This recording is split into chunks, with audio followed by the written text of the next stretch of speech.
नमस्कार दोस्तों, आज जिस मूवी के बारे में हम बात करने जा रहे हैं उस मूवी का नाम है गुरु। और इसके बारे में 90% लोग जो हैं ये यही कहते हैं कि ये धीरू भाई अंबानी की रियल लाइफ के ऊपर बेस्ड स्टोरी है। बट आई डोंट नो, मुझे लगता है, बट चलिए, वो सभी को लगभग लगता ही है।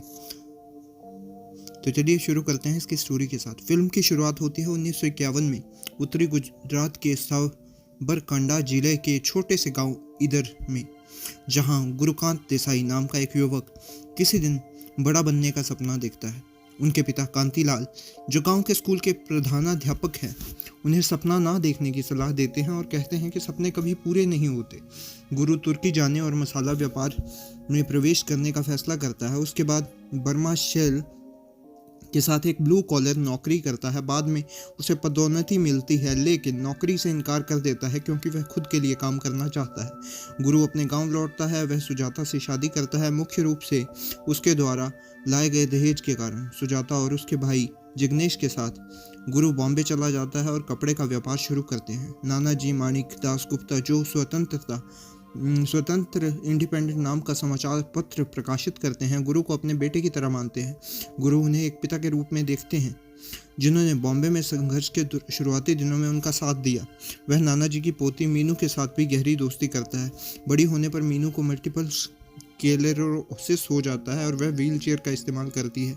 जैसे जैसे गुरु का व्यवसाय भारत में सबसे बड़ा होता जाता है, वह बेरहमी से सफलता की तलाश में रहता है। अपनी पॉलिएस्टर मिलों के लिए मशीनों के पुर्जों की तस्करी, अवैध रूप से माल का निर्माण और अधिक लाभ कमाने के लिए स्टॉक में हेरफेर जैसे गतिविधियों में शामिल होता है।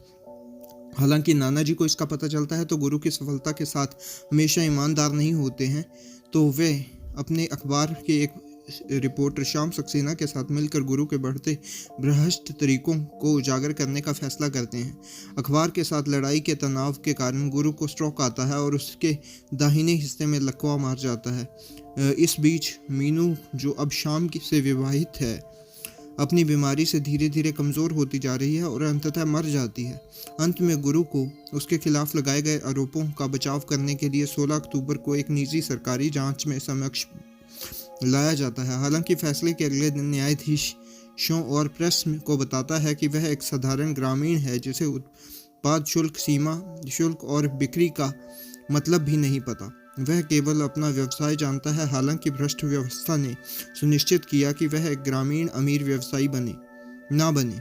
नतीजन उसे रिश्वत देकर या नौकरशाहों और मंत्रियों को डराकर भ्रष्ट आचरण में लिप्त होना पड़ा।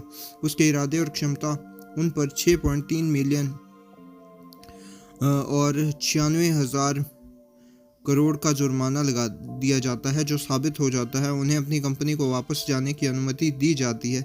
फिल्म गुरु द्वारा शक्ति के शेयर धारकों को यह बताने के साथ समाप्त होती है कि उनके पिता गलत साबित हुए, क्योंकि उन्होंने कहा था कि सपने सच नहीं होते, लेकिन वे सभी अब भारत की सबसे बड़ी कंपनी का हिस्सा हैं।